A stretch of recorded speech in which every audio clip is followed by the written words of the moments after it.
तो जनाब आज की वीडियो में हम लोग जानेंगे कि सैड सीएन यूआई क्या है और इसको हम लोग कैसे यूज कर सकते हैं अपने फ्रंट एंड को डिजाइन करने के लिए।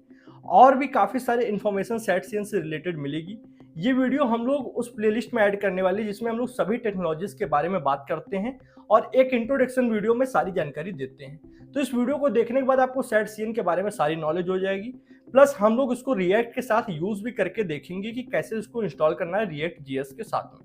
तो वीडियो अगर आप लास्ट तक देखते हो तो सेट सीएन से रिलेटेड आपको कंप्लीट इन्फॉर्मेशन मिल जाने वाली है। चलिए अपने वीडियो को स्टार्ट करते हैं बिना समय गवाए। तो जनाब हम लोग आ चुके कंप्यूटर के स्क्रीन पे। अब हम लोग समझने वाले हैं कि सेट सीएन यूआई क्या है और इसको कैसे यूज करते हैं। पहले थोड़ा पॉइंट्स को समझ लेते हैं, फिर प्रैक्टिकली भी देखते हैं कि रिएक्ट जीएस से कैसे कनेक्ट होगा, कैसे यूज किया जाता है। तो अगर क्वेश्चन मन में ये आ रहा है कि what is set CN UI, तो हम लोग बता दें कि यहाँ पे सेट सीएन यूआई आपकी एक सिंपल कंपोनेंट लाइब्रेरी है। कंपोनेंट लाइब्रेरी का मतलब क्या कि यहाँ पे आपको बने बनाए कंपोनेंट्स मिलते हैं जो कि आप अपने प्रोजेक्ट में यूज कर सकते हो। किसके साथ ये यूज की जाती है? रिएक्ट जीएस और टेलविंड के साथ में। टेलविंड सीएसएस आपकी सीएसएस की फ्रेमवर्क है जिसमें आपको सिंपली कुछ क्लासेस मिलती हैं और आप कस्टमाइज कर सकते हो अपने कंपोनेंट्स को। साथ काम करते हैं। इसका गोल ये है कि आपको कस्टमाइजेबल मतलब आप पूरी तरीके से कस्टमाइज कर पाए, accessible and clean UI component देना बिना किसी एक्स्ट्रा जावास्क्रिप्ट हैवी लाइब्रेरी के। तो आपको इसमें कोई बहुत बड़ी लाइब्रेरी इंस्टॉल नहीं करनी है। आपको जितने कंपोनेंट चाहिए सिर्फ उसका कोड आपको मिलेगा। पूरी तरीके कस्टमाइज कर सकते हो, पूरा कंट्रोल एक्सेस आपके हाथ में है। ठीक है।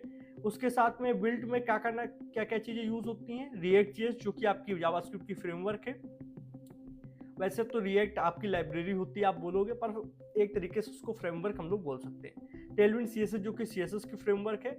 और Radix UI, behind the scene जो सेट सीएन यूआई होता है वो रेडिक्स यूआई के कंपोनेंट को यूज करता है। अब रेडिक्स यूआई क्या है मैं आपको बहुत ही सिंपल में बताऊं तो रेडिक्स यूआई कुछ कंपोनेंट्स प्रोवाइड करता है जो कि सिर्फ फंक्शनल होते हैं, मतलब स्केलेटन। वो सुंदर नहीं दिखते हैं, वो रेडी टू यूज नहीं होते हैं। वो क्या है, सिर्फ फंक्शनल है, उसके अंदर फंक्शनैलिटी है और कंपोनेंट है, रेडी टू यूज नहीं है। तो उनको क्या करता है सेट सीएन यूआई ले लेता है रेडिक्स से और उनको स्टाइलिंग करता है, रेडी टू यूज बनाता है और परफेक्ट तरीके से बना के आपको देता है। तो आप उन कंपोनेंट का यूज करते हो। कंपोनेंट कैसे?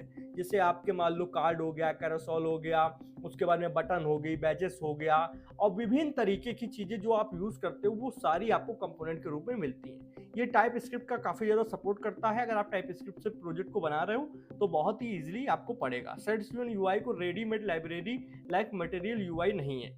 ये एक सीएलआई टूल है जो आपके प्रोजेक्ट में एक्चुअल कोड कॉपी करता है जिससे आप कस्टमाइज कर सकते हो। तो सेट सीएन यूआई बाकी जो यूआई है जैसे मटेरियल यूआई है, ये जो लाइब्रेरी है इनसे थोड़ा डिफरेंट है। इसमें फर्क क्या है कि जैसे आपने कहा मुझे एक बटन चाहिए, ठीक है, तो ये एक बटन है। अब इस बटन को आपके इसने क्या किया, प्रोजेक्ट में डाल दिया। तो ये बटन को सिर्फ आप यूज नहीं कर सकते हो, इस बटन का पूरा कोड की फाइल आ गई है। तो ये मान लो फाइल है जिसमें ये पर्टिकुलर कुछ कोड लिखा हुआ है और आप इसको क्या कर सकते हो, अपने हिसाब से कस्टमाइज कर सकते हो कि मुझे क्या चीज चाहिए, क्या चीज नहीं चाहिए। तो ऐसा नहीं है कि सिर्फ क्लासेस दे दी गई या फिर थोड़ा बहुत दे दिया गया, पूरा कोड ही आपके पास में है उस कंपोनेंट का, तो आप उसको अपने हिसाब से हैंडल कर सकते हो। ये इसकी खास बात है। पर अगर आप दूसरी यूआई कंपोनेंट लाइब्रेरी को देखो तो आप उनको कनेक्ट करने के बाद सिर्फ यूज कर पाते हो, थोड़ा बहुत कस्टमाइज कर सकते हो, पर पूरा कोड आपके हाथ में नहीं होता है। और यहाँ से जो भी कंपोनेंट यूज करोगे उसका पूरा कोड आपके हाथ में है। ठीक है। उसके बाद में की फीचर समझ लो जो जो अभी मैंने बताया। सबसे पहला कस्टमाइजेबल है, कोड आपके प्रोजेक्ट में है तो आप कितना भी उसको कस्टमाइज कर सकते हो। चाहे अगर आपने एक कार्ड लिया है तो उसके भी सारे कंपोनेंट आपके पास आएंगे। आपने कोई चार्ट लिया है तो उस चार्ट से रिलेटेड सारे कंपोनेंट जावास्क्रिप्ट जो होगी रिएक्ट जीएस की वो भी आपके पास आ जाएगी। तो सब चीजें आपके पास में है। एक्सेसिबल मतलब ये रेडिक्स यूआई के साथ बनाया गया है तो ये स्क्रीन रीडर्स फ्रेंडली है। स्क्रीन रीडर्स आई थिंक आप समझते होंगे। यूजेस टेलविंड, ये टेलविंड यूज करता है इसलिए ये लाइट वेट है और इजी स्टाइल आप कर सकते हो। कुछ भी अगर आपको थोड़ा और स्टाइलिंग में चेंजमेंट करना है, कुछ भी फर्क डालना है तो जिसको टेलविंड आती है वो इसको आराम से चेंज कर सकता है क्योंकि कोड आपके पास में है। डेवलपर फ्रेंडली, सीएलआई कम, यहाँ पे सीएलआई बेस्ड सेटअप को एक्स्ट्रा ब्लोटेड जीएस नहीं देता है। मतलब जो चाहिए सिर्फ उतना कंपोनेंट आपको मिल जाएगा, उसी का कोड मिलेगा। उसके लिए कुछ एक्स्ट्रा आपको जावास्क्रिप्ट नहीं दे देगा जिसका यूज भी आप नहीं कर रहे हो और आपके पास वो जावास्क्रिप्ट पड़ी है। इसीलिए क्या है, ये सीएलआई बेस है, मतलब आपको कमांड लिखनी पड़ेगी। कमांड लिखते जैसे एंटर दबाओगे वो कंपोनेंट आ गया, उसके बाद आप उसको इंपोर्ट करके यूज कर सकते हो। टाइप स्क्रिप्ट का काफी ज्यादा सपोर्ट देखने को मिलता है जो कि डेवलपर का एक्सपीरियंस बढ़ाता है कहीं ना कहीं। ठीक है। उसके बाद में आते हैं how it is different from other UI libraries. थोड़ा सा बात की थी, थोड़ा और समझ लेते हैं। मान लीजिए सेट सीएन यूआई और मटेरियल यूआई या चक्रा यूआई से थोड़ा फर्क समझते हैं। इसमें कोड की एक्सेस पूरी होती है, फुल कोड आपके प्रोजेक्ट में होता है, तो आप देख सकते हो। इसमें क्या होता है, कंपोनेंट किसी पैकेजेस आते हैं, ऐसा नहीं कि आप कोड देख पाओगे बटन के। पैकेज है, पैकेज को जब ओपन करोगे तब आपको चीजें वहां पे समझ में आएंगी। कस्टमाइजेशन में ये 100% फ्लेक्सिबल है, क्योंकि जब कोड हाथ में है तो आप कुछ भी कस्टमाइज कर सकते हो, बट इसमें थोड़ी लिमिटेड कस्टमाइजेशन और थीम बेस मिलता है कि आपको एक थीम है जैसे इमोशन वगैरह, उस पर ये चीजें चल रही होती हैं। सीएसएस के लिए इसमें टेलविंड सीएसएस यूज की जाती है, तो टेलविंड सीएसएस काफी अच्छी फ्रेमवर्क है जिसको आप यूज कर सकते हो। यहाँ पे सीएसएस में इमोशन और स्टाइल कंपोनेंट यूज किया जाता है। और उसके बाद लर्निंग कर्व इसका थोड़ा सा मीडियम है, आप ये नहीं बोलोगे बहुत ईजी है, थोड़ा सा टाइम लगता है समझने में एक्चुअल, क्योंकि कोड आपके हाथ में होता है, तो कोड जिसको करना आएगा उसके लिए तो ईजी है, जिसको कोड करना अब इतने अच्छे तरीके नहीं आता है तो उसके लिए थोड़ा ये हार्ड हो सकता है। और जो कोर डेवलपर है, जिसको एक्चुअल में कोड करना आता है पर वो अपनी स्पीड बढ़ाना चाहता है, अपनी प्रोडक्टिविटी बढ़ाना चाहता है, वहां पे आपकी सेट सीएन यूआई बढ़िया काम करती है। पर ये क्या है, मटेरियल यूआई चक्रा यूआई ईजी है। जिसको कोड करना उतना नहीं आता है वो डायरेक्ट केवल इंपोर्ट करके या फिर लिंक के थ्रू सीडीएन के थ्रू चलाना चाहता है, या फिर किसी भी तरीके चलाना चाहता है, उसके लिए इजी पड़ेगा, क्योंकि उसमें कोड आपको मिलता नहीं है, तो आपको कोड की टेंशन लेनी नहीं है। परफॉर्मेंस में ये लाइट वेट है, क्योंकि यहाँ पे टेलविंड वगैरह यूज हो रही है। ये कभी कभी क्या करता है, बाकी जो यूआई लाइब्रेरी से कुछ एक्स्ट्रा जावास्क्रिप्ट आपके उस प्रोजेक्ट में डाल सकती है। तो ये एक ऐसी लाइब्रेरी है जिसमें आपको कंपोनेंट मिलते हैं, लेकिन कंट्रोल आपके हाथ में होता है। क्लियर है? उसके बाद में why you should use it, इतने सारे मैंने फीचर्स बताए हैं। डेवलपर कंट्रोल पूरा हाथ में है। No vendor lock in. No vendor lock in मतलब आप किसी भी पर्टिकुलर लाइब्रेरी के भरोसे नहीं चल रहे हो कि ये है तभी मेरा काम बनेगा। कोड आपके पास में है तो आपका वो चलेगा चलेगा, ठीक है। फास्ट यूआई डेवलपमेंट, जब कंपोनेंट की बात आती है तो आपको कितना भी बड़ा एडमिन पैनल बनाना हो, डैशबोर्ड बनाना हो, फटाफट कॉपी पेस्ट करते जाओगे।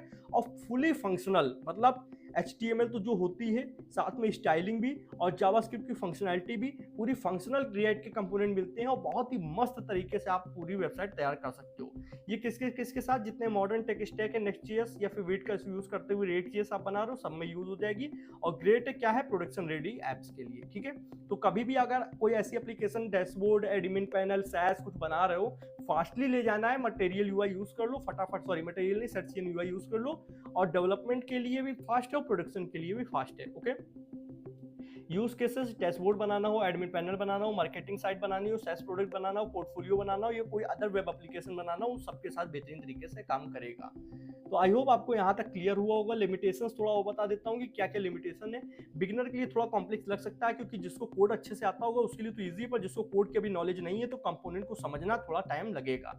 आपको टेलविंड और रिएक्ट की अच्छी नॉलेज होनी चाहिए, तभी आप इसको अच्छे से यूज कर पाएंगे। क्योंकि ये ऐसा नहीं है कि जैसे हम लोग किसी मान के चलते हैं, जैसे आपकी बूट स्टेप वगैरह हम लोग ने लिंक कर दिया, सीडीएन से यूज कर ले रहे हैं, इतनी नॉलेज भी नहीं है तब भी चल जाएगा। पर इसमें कंपोनेंट है, जावास्क्रिप्ट यूज हो रही है, तो React.js की नॉलेज होनी चाहिए। कंपोनेंट मैनुअली अपडेट करना पड़ता है, अगर कुछ भी अपडेट करना है, कंपोनेंट की फाइल का कोड होगा उसमें जाके अपडेट करो, ठीक है। ये लिमिटेशन है। उसके बाद कंक्लूजन, अगर आपको फुली कंट्रोल चाहिए अपने कोड के अंदर, आपको React UI कंपोनेंट पर टेलविंड यूज कर रहे हो, तो आपको सेट सीएन यूआई एक परफेक्ट चॉइस लग सकती है। ये मॉडर्न वेब डेवलपमेंट का फ्यूचर भी हो सकता है, क्योंकि जिस तरीके लोग इसको पसंद कर रहे हैं, जिस तरीके से कंट्रोल दिया जा रहा है, तो डेवलपर्स के बीच में काफ़ी फेमस है। जहां आप कंपोनेंट कॉपी करते हो, यूज करते हो और कस्टमाइज करते हो बिना किसी डिपेंडेंसी के। आप किसी के ऊपर आधारित नहीं हो कि ये है तब हम हैं, पूरा कोड ही आपके फाइल में, तो आपका फास्टली वो चीज़ होती भी है। आई थिंक आपको यहाँ तक चीज़ें समझ में आ गई होंगी। अब हम लोग को थोड़ा प्रैक्टिकली भी करना चाहिए, देखते हैं कि React.js के साथ कैसे यूज करना है। एक छोटी सी बात बताता हूँ, जब आप सेट सीएन यूज करते हो, ध्यान दीजिएगा, जब आप सेट सीएन यूआई यूज करते हो तो ये कहता है कि आप रिएक्ट, अगर मान लो React.js के साथ यूज करना चाहते हो तो वहां पे टाइप स्क्रिप्ट यूज करो। पर भैया बहुत से लोगों को अभी भी टाइप स्क्रिप्ट में उतना हाथ नहीं जमता है। हम लोग जावास्क्रिप्ट वाले बंदे हैं, तो हम लोग को चाहिए क्या, हम लोग को चाहिए टाइप यहाँ से हटा दो, लिख दो यहाँ पे जावास्क्रिप्ट। तो जावास्क्रिप्ट में जब आप सोचते हो कि मैं इसको थोड़ा सा यूज करूं, वहां आते हैं बग। अब बग क्या आते हैं उनको देखते हैं, अगर जो बग आएंगे उनको सॉल्व करेंगे और समझते हैं कि कैसे चीजें क्लियर होंगी। एक बार अगर आपने ध्यान से समझ लिया और एक दो बार प्रैक्टिस कर ली तो फिर इतना कोई प्रॉब्लम नहीं होने वाली है। चलिए देखते हैं और अच्छे से समझते हैं। यहाँ पे आते हैं क्रोम ब्राउजर पे। क्रोम ब्राउजर पे आते ही इसको कर लेते हैं ओपन, और यहाँ पे हम लोग सर्च करते हैं। सबसे पहले यहाँ पे मैं सेट सीएन को ही खोल लेता हूँ, इसको ओपन किया। अब देखिए ये वेबसाइट है सेट सीएन यूआई की, जितने कंपोनेंट देख रहे हो ये सारे ही आप अपने प्रोजेक्ट में यूज़ कर सकते हो और बिल्कुल फ्रेंडली वे में। कोई ऐसा कुछ नहीं है कि कहीं कोई प्रॉब्लम होगी, बहुत ही आराम से अगर एक बार यूज़ करना आ गया तो आप कर सकते हो। उसके बाद डॉक्यूमेंटेशन ईजी है, कुछ खास कठिन नहीं। जैसे आओगे तो इंस्टॉलेशन वाले पहला सेक्शन मिल जाएगा, पहले तो आप इंट्रोडक्शन में पढ़ सकते हो। इन्होंने तो ऐसे बोला, this is not a component library, it is how you build your component library. ठीक है, मतलब ये एक तरीके से अपनी पहचान के लिए बता रहे कि हम कोई सिर्फ कंपोनेंट लाइब्रेरी नहीं है, हम आप किस तरीके से आप बिल्ड कर रहे हो, it is how you build your component library, आप कैसे अपनी खुद की कंपोनेंट लाइब्रेरी बिल्ड कर रहे हो, वो चीज़ है। मतलब एक तरीके से अपनी पहचान के लिए या फिर अपना एक इंट्रोडक्शन होता है ना, थोड़ा स्टाइलिश वे में देना, वो चीज़ है। This approach works will until you need a customize a component to fit your design system or required one that is not included in the library. Often you end up wrapping library components, writing workarounds to override styles or mixing components from different libraries with incompatible APIs. कुल मिला के इनका कहना यही है कि हम लोग कुछ ऐसा नहीं है कि आपने बस यूज कर रहे हो हमको, आपके हाथ में कंट्रोल है, आप खुद बना रहे हो एक तरीके से। और कुछ की पॉइंट्स बताए हैं पर उन पे आपको इतना ध्यान नहीं देना है। हाँ, ये मॉडर्न है, एआई और जितने भी नए आपको जैसे 19 आ रहा है तो सबको सपोर्ट करती हैं, बस आपको ध्यान देना होगा। धीरे धीरे ये सब चीज़ें और अच्छी होती चली जाएंगी, मेरा यही मानना है। अगर इंस्टॉलेशन समझना है तो आपको नेक्स्ट.जेएस में, वीट में, लारावेल में और अलग अलग तरीके से आप इसको देख सकते हो। लारावेल अगर आप यूज़ कर रहे हो तो यहाँ पे ऑप्शन मिल जाएगा, पर हम लोग वीट का यूज़ कर रहे हैं तो वीट पे क्लिक करते ही देखिए आ गई ये आपकी डॉक्यूमेंटेशन। अब चलिए फटाफट से क्या करना है, हमको इंस्टॉल करना है। तो हम लोग खोलते कमांड प्रॉम्प्ट। अब आपको थोड़ा प्रोफेशनल तरीका दिखाता हूँ। प्रोफेशनल तरीके में हम जितना मानते हैं कि डायरेक्ट हम लोग सबसे पहले वीएस कोड नहीं खोलते हैं, वीएस कोड खोलना सेकंड ऑप्शन है। पहले तो हम लोग कमांड प्रॉम्प्ट खोलते हैं। थोड़ा सा मेरा कंप्यूटर आई थिंक स्लो काम कर रहा है क्योंकि हीट तो इतनी ज़्यादा हो गई है। जब आप सारी चीज़ें बंद कर देते हो किसी स्टूडियो की तो काफ़ी ज़्यादा आपको हीट देखने को मिलती है। अब मैं यहाँ पे जूम कर देता हूँ और जिस भी फोल्डर के अंदर आप बनाना चाहते हो प्रोजेक्ट, पहले उस फोल्डर के अंदर जाइए। तो सीडी चेंज डायरेक्टरी, और मुझे डॉक्यूमेंट्स के अंदर सारी चीज़ें बनाना पसंद है तो मैं डॉक्यूमेंट्स के अंदर आ गया। अब यहाँ पे मैं बनाना स्टार्ट करता हूँ, फोल्डर पहले क्रिएट करता हूँ। तो देखिए फोल्डर कैसे, कोई प्रोजेक्ट जब सेटअप किया जाता है, मान लीजिए वीट के थ्रू कर रहे हैं तो पहले कमांड कॉपी करके लाए थे, तो मैंने कहा npm create वीट @latest, ये कमांड होती है वीट को यूज करने के लिए। जैसे इस पर क्लिक किया तो ये कुछ सेकंड लेगा, इंटरनेट अगर अच्छा है तो तुरंत ये बनाना स्टार्ट करता है। अब बोल रहा है कि ठीक है अब प्रोजेक्ट को कुछ नाम दो, तो मैं बोलूंगा सैड सीएन और उसके बाद में react. Okay, sad CN react, इस पे क्लिक किया। पूछ रहा किस टेक्नोलॉजी का यूज करोगे, तो बहुत सारी मिल जाती है, वेनेला मिल जाती है, एंगुलर जेएस मिल जाती है, और अपने को रिएक्ट यूज करना है तो रिएक्ट पे क्लिक किया। अब यहाँ पे टाइप स्क्रिप्ट है, जावास्क्रिप्ट है, और भी काफी सारी नई नई चीजें आ रही हैं, पर मैं जावास्क्रिप्ट को सिलेक्ट करूंगा। ओके, यहाँ पे बोल रहा है कि सब चीज डन है। अब आप क्या करो, सैड सीएन रिएक्ट जो आपने बनाया है उस फोल्डर के अंदर चले जाओ। तो सीडी करते हैं और सीडी करने के बाद सैड सीएन रिएक्ट, इस पे क्लिक करते हैं तो इसके अंदर जा चुके हैं। अब अंदर जाने के बाद अब मैं यहाँ से वीएस कोड खोलूंगा डायरेक्ट, तो उसका शॉर्टकट देखो, कोड स्पेस डॉट लगाया। अगर आपने सही से इंस्टॉल किया होगा तो आई थिंक ये ओपन हो जाएगा। मेरा वीएस कोड ओपन हो चुका है और ये प्रोजेक्ट भी यहाँ पे ओपन हो चुका है। अब देखिए यहाँ पे एक अच्छी चीज आपको देखने को मिलेगी कि हम लोग उस फोल्डर के अंदर है। पहले क्या होता है, एक फोल्डर बना लो, उसको वीएस कोड के अंदर खोलो, फिर उसके अंदर दूसरा एक प्रोजेक्ट का फोल्डर बनता है, उसके अंदर आपको जाना होता है। अब हम लोग डायरेक्ट यहाँ पे उसी प्रोजेक्ट वाले फोल्डर के अंदर आए तो दोबारा से हमको अंदर जाने की जरूरत नहीं है। अब कंट्रोल जी से हम लोग टर्मिनल को ओपन करते हैं। सबसे पहले जब भी इस तरीके प्रोजेक्ट बनता है तो हम लोग क्या करते हैं, npm को इंस्टॉल कर लेते हैं। मैं यहाँ पे कमांड प्रॉम्प्ट का यूज करूंगा और इसको थोड़ा सा मैं ऊपर ले जाता हूँ, npm इंस्टॉल। अब ये 1-2 सेकंड का समय लेगा, होने देते हैं जब तक हम लोग आते हैं यहाँ पे डॉक्यूमेंटेशन पे। डॉक्यूमेंटेशन क्या बोल रही है, अगर आपको पहले इतना तो कर लेना है, उसके बाद ऐड टेलविंड सीएसएस, तो ये वाली कमांड कॉपी कर लेनी है, npm इंस्टॉल टेलविंड सीएसएस @tailwindcss/वीट। इसको कॉपी किया। कॉपी करने के बाद मैं क्या करता हूँ, वीएस कोड को डाल देता हूँ 1 सेकंड डेस्कटॉप में, ठीक है, और इसको भी यहाँ पे इस तरीके फुल स्क्रीन पे करके दिखाता हूँ। यहाँ पे npm इंस्टॉल हो रहा है क्योंकि इसमें काफ़ी सारी आपकी प्रोजेक्ट, जो प्रोजेक्ट तो नहीं बोलेंगे, अलग अलग यहाँ पे डिपेंडेंसीज होती हैं, वो इंस्टॉल करता है एक प्रोजेक्ट बनाने के लिए। पैकेज मैनेजर वगैरह हो जाने देते हैं, फिर भी यहाँ पे आते हैं तो थोड़ा समझते हैं इसको। आप CSS को इंस्टॉल कर लेंगे। CSS को इंस्टॉल करने के बाद में इंडेक्स CSS वाली फाइल होती है। इंडेक्स CSS कौन सी? जो HTML के लिए होती है, index.html के लिए यहाँ पे एक फाइल मिलती है index.css। वहाँ पे जितना भी CSS कोड होगा उसको हटाकर हमको ये वाला लाइन पेस्ट करना होगा। आई थिंक हो जाना चाहिए, अभी तक हो गया होगा, हाँ हो गया। अब सबसे पहले मैं क्या करता हूँ, क्लियर करना पसंद करता हूँ। अब जो CSS को टेलविन CSS को इंस्टॉल करने के लिए कमांड लिख के लाते हैं उसको पेस्ट किया और चल भी गई। वाओ, बिना क्लिक किए चल गई। अभी तो मैंने क्लिक किया भी नहीं था। चलिए ठीक है, हो जाने देते हैं टेलविन CSS इंस्टॉल। और उसके बाद में हम लोग नेक्स्ट कमांड पे जाते हैं।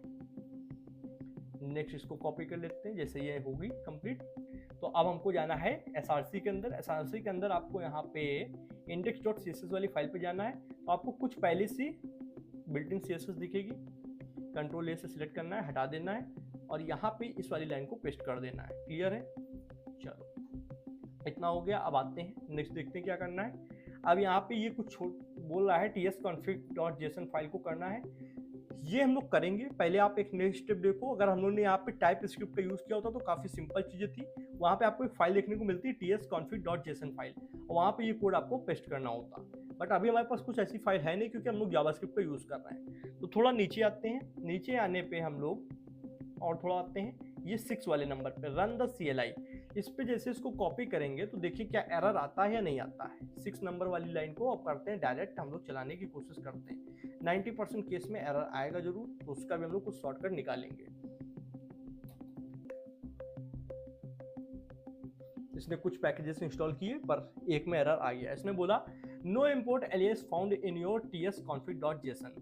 अब इसको ये फाइल मिली नहीं, मिलेगी भी क्यों? क्योंकि है ही नहीं हमारे प्रोजेक्ट के अंदर। तो इसको करते हैं कॉपी। जैसे ही कॉपी किया तो अब ध्यान दीजिएगा, हम लोग यहाँ पे आते हैं, फाइल बनाने की कोशिश करते हैं इस तरीके से, और इस फाइल का नाम यहाँ पे पेस्ट करते हैं। अब टाइप स्क्रिप्ट तो यूज नहीं कर रहे हैं हम लोग, जावास्क्रिप्ट यूज कर रहे हैं। तो tsconfig की जगह jsconfig बनाने की कोशिश करते हैं। jsconfig.json इंटर दबाते हैं तो ये jsconfig.json फाइल बन चुकी है। ओके, बट एक चीज है, jsconfig को हम लोग को यहाँ पे ना बना के बाहर बनाना था एक्चुअल में, यहाँ पे। ओके, jsconfig.json फाइल आ चुकी है। अब इस फाइल के अंदर हम लोग को करना क्या है, हम लोग को अपना कुछ कोड लेके आना है। यहाँ से ऊपर जाएंगे, ऊपर जाने पे आपको ये देखिए 3rd नंबर पे मिल रहा है ना tsconfig.json फाइल।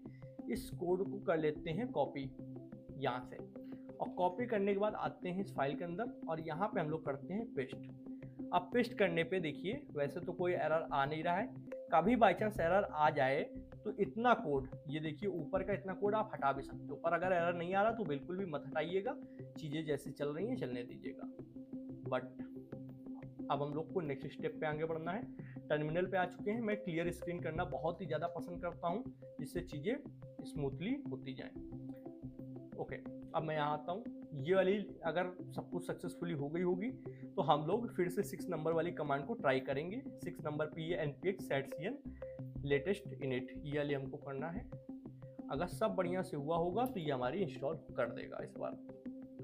ओके, इंस्टॉल करने में 1-2 सेकंड ले सकता है, कोई बड़ी बात नहीं है। Okay, well done. अब ये क्या कह रहा है कि आप हो सकता है React 19 यूज कर रहे हो, क्योंकि मैं React 19 यहाँ पे इंस्टॉल कर रहा हूँ। तो इसमें आपको कुछ डिपेंडेंसीज अलग से इंस्टॉल करनी पड़ेंगी। How would you like to proceed, किस तरीके से करना चाहते हो। तो नीचे वाला जो ऑप्शन है ना लेगेसी वाला, हाइफन लेगेसी, उस पर क्लिक करके इंटर दबा देना है। ये डिपेंडेंसीज को इंस्टॉल करना स्टार्ट कर देगा और विद इन 2-3-4 सेकंड ये हो जाएगा।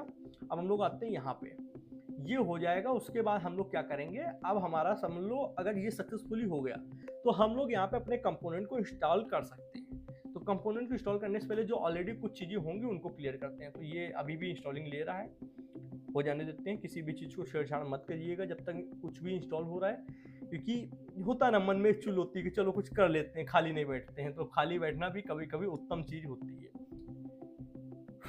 ओके, जल्दी से हो जाओ। फिर हम लोग करने के वाले एक्चुअल में बता देता हूँ। SRC में आएंगे। SRC में देखो सक्सेस हो गया है। Okay, installation success. जब ये लाइन लिख के आ जाती है ना, काफ़ी खुशी मिलती है कि सब चीज़ें सही से हो चुकी हैं। CLS करते हैं। अभी देखो SRC के अंदर हम लोग आएंगे तो पहले से जब अगर इसको रन करोगे तो कुछ चीज़ें आपको यहाँ पे मिलती है। React.js में लोगो वगैरह आते हैं, चलिए दिखा देता हूँ। npm run dev करते हैं और इसको करते हैं ओपन। ओपन किया तो लोडिंग लोडिंग लोडिंग, और ये देखो इस तरीके से कुछ आ रहा है। हम लोगों ने CSS को हटा दिया, इसलिए ये इधर आ चुका है क्योंकि CSS index.css फाइल में लिखी थी। अब हम लोग ये फालतू का कोड हटाएंगे और हम लोग आते हैं यहाँ पे app.jsx में। app.jsx में आएंगे तो यहाँ पे से कुछ चीज़ें हटा दो, जैसे लोगो वगैरह हमको नहीं चाहिए, यूज स्टेट अभी नहीं चाहिए, हटा दिया। हटाने के बाद हम लोग यहाँ पे ये भी नहीं चाहिए, अभी ये भी हटा दिया, ठीक है, बुक्स वगैरह। और इतना कोड भी कोई काम का नहीं है, तो इसको यहाँ से लेके आओ, इतना फ्रेगमेंट के ऊपर तक का ये हटा दो, ठीक है, हट गया। अब हम लोग यहाँ पे कंपोनेंट को इंस्टॉल करना स्टार्ट करते हैं। तो कंपोनेंट कोई सा भी इंस्टॉल करना हो आप कर सकते हो। एग्जाम्पल इन्होंने बटन का दिया है, सबसे पहले बटन का ही हम लोग इंस्टॉल करके देखते हैं। तो यहाँ लिखा है add component, now you can start adding component to your project. तो हम लोग एक बटन इंस्टॉल करके देखते हैं। कॉपी किया पहले कमांड। अब सेट CN का कोई भी कंपोनेंट इंस्टॉल करना हो तो सबसे पहला पॉइंट बस ये होता है कि आपको एक कमांड लिखनी है CLI में, कमांड लाइन इंटरफेस में इंटर करना है। इंटर करने के बाद वो क्या करेगा, उसका कोड को आपके प्रोजेक्ट में डाल देगा। फिर आपको अपने app.jsx या फिर app.tsx जो फाइल बनाई हो उसके अंदर इंपोर्ट करके चलाना है। मैं आता हूँ, सबसे पहले कमांड डाली। कमांड डालते ही क्या होगा देखिए, 1 सेकंड के लिए लोडिंग लेगा और यहाँ पे एक न्यू फाइल क्रिएट करेगा। एक पहले फोल्डर क्रिएट होगा कंपोनेंट नाम का, ओके। अच्छा ये बात है, पहले हम लोग को क्या करना है, Ctrl+C से अपने जो सर्वर ऑन है उसको क्लियर करना है, बंद करना है। फिर करते हैं यहाँ पे कमांड पेस्ट और अब एंटर दबाते हैं। मान लीजिए आपका प्रोजेक्ट रन हो रहा है और उस बीच आप कुछ भी इंस्टॉल करने की कोशिश करते हो, सेम उसी मतलब उसी CMD पे, आपने दूसरा यहाँ पे नहीं बनाया तो वो नहीं होगा। ओके, इंस्टॉलिंग डिपेंडेंसीज ये हो जाने देते हैं। अब देखिए यहाँ पे कंपोनेंट नाम का एक फोल्डर आने वाला है, उसके अंदर UI नाम का फोल्डर होगा, उसके अंदर आपकी वो button.jsx फाइल आ जाएगी। ये देखिए कंपोनेंट के अंदर आप जाओगे तो यहाँ पे आप URL देख सकते हो। ये देखिए कंपोनेंट के अंदर UI, उसके अंदर button.jsx। मैं ओपन करता हूँ, ये देखिए कंपोनेंट, ये UI फोल्डर और ये button.jsx। जैसे इस पर क्लिक करता हूँ तो आप देखिए यहाँ पे आपको कुछ चीजें देखने को मिलेंगी। इसने क्या किया, पूरा कोड दिया है कैसे इसने इस बटन को क्रिएट किया, क्या क्या इस बटन के अंदर आप देख सकते हो, पूरी फंक्शनैलिटी इस बटन की देखने को मिल रही है। ओके, तो इस तरीके से इसकी खास बात है कि ये पूरा आपको कोड इंस्टॉल करके देता है। अब हम लोग आते हैं ऊपर और इस बटन को यूज करने के लिए app.jsx में जाना होगा। app.jsx में जाने के लिए हमको क्या क्या इंपोर्ट करना है वो देखिए। तो क्या क्या इंपोर्ट करना है, सबसे पहले ये वाली लाइन इंपोर्ट कर लेनी है, तो इसको कर लेते हैं इंपोर्ट। इसको क्या करते हैं, app.css के बाद में कर देते हैं। फिर हम लोग को क्या करना है, इतना कोड, ये जो div है ना, इसको इतना div ना करके सिर्फ बटन को कॉपी कर लो तो कोई प्रॉब्लम है नहीं वैसे। अब हम लोग यहाँ पे ये बटन डाल देते हैं इस तरीके से। अब हम लोग जब इसको दोबारा से स्टार्ट करेंगे npm run dev तो आएगा एक एरर। कैसे पता भैया, मुझे मालूम है, देखो इसने यहीं पर एक एरर दिया है, पर पहले इसको ओपन करते हैं।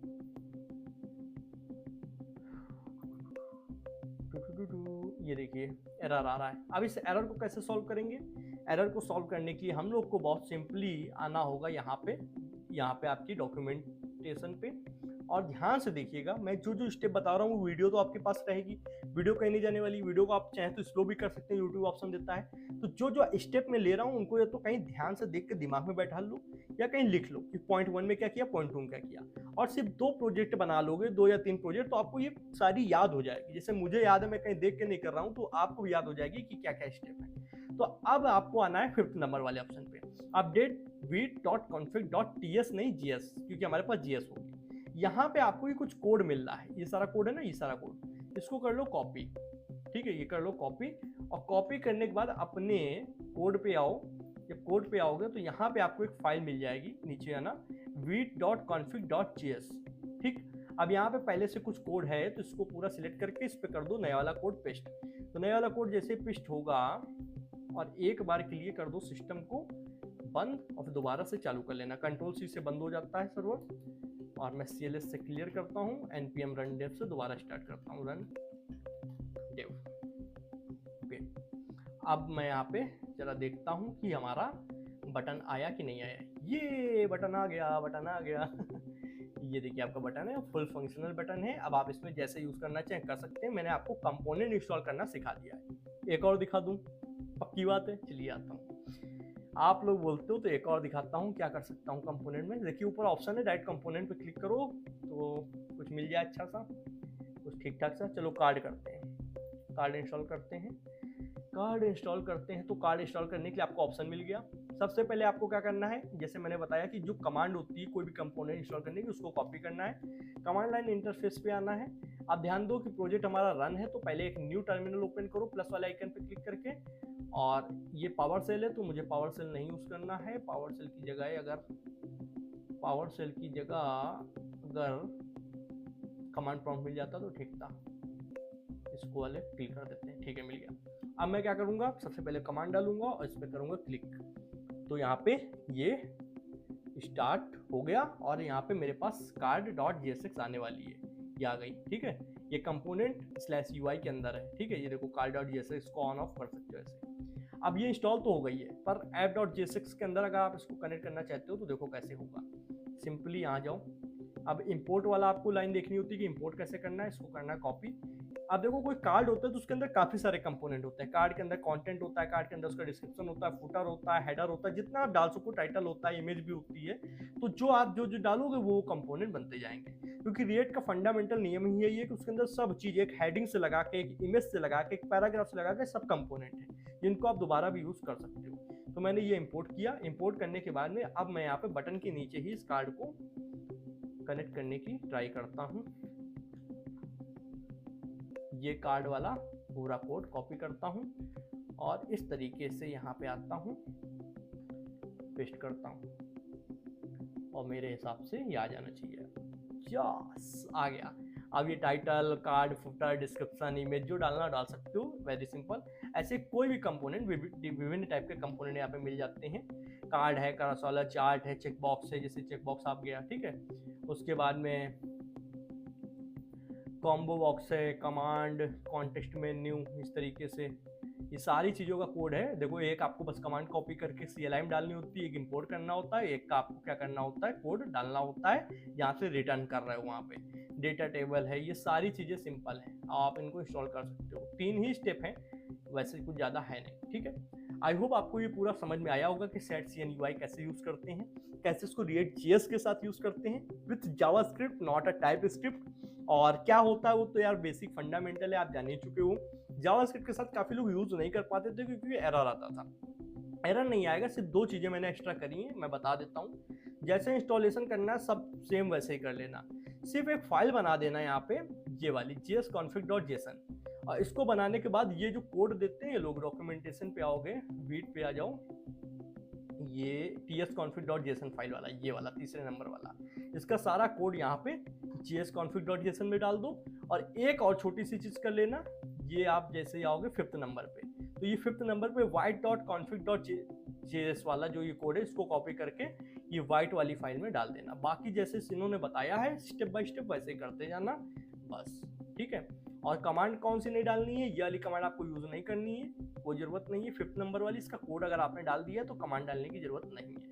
वैसे ही यहाँ पे ये बाकी सब सेम है। ठीक है, देखो मैंने कौन कौन सी कमांड यूज करी। मैंने ये कमांड यूज करी है, ओके, मैंने ये कमांड यूज करी, ओके, मैंने ये index.css फाइल पे डाला है, ओके, उसके बाद में मैंने jsconfig.json जो फाइल बनाई है उसके अंदर ये कोड डाल दिया, ओके। उसके बाद में मैं नीचे आऊंगा, ये कुछ नहीं करना है, इसका आपको यूज नहीं करना है, इसको जाने दो। उसके बाद में इसका कोई यूज नहीं किया, इसको जाने दो। फिर आ जाओ white.config.js वाली फाइल में, उसमें ये कोड डाल दो, ओके। फिर उसके बाद setcn को इंस्टॉल कर लो और यहाँ पे फिर बटन आप यूज कर सकते हो कंपोनेंट। मैंने एक बार रिवीजन दे दिया है। वीडियो पसंद आई हो तो वीडियो को एक लाइक करो, चैनल पर नए हो तो चैनल को सब्सक्राइब करो, बेल आइकन को प्रेस करो, जिससे आने वाली interesting coding videos and courses notification आप लोग को मिलती रहेगी। कुछ AI टूल से रिलेटेड भी वीडियो लेके आऊंगा, जहाँ पे कुछ लेटेस्ट AI टूल जो आए हैं गूगल की तरफ से, उनके बारे में इंट्रोडक्शन दूंगा, जिससे आप भी AI से रूबरू रहें। यहीं पे अपनी वीडियो को समाप्त करता हूँ। थैंक्स फॉर फ्रेंड्स, जय हिंद, जय भारत।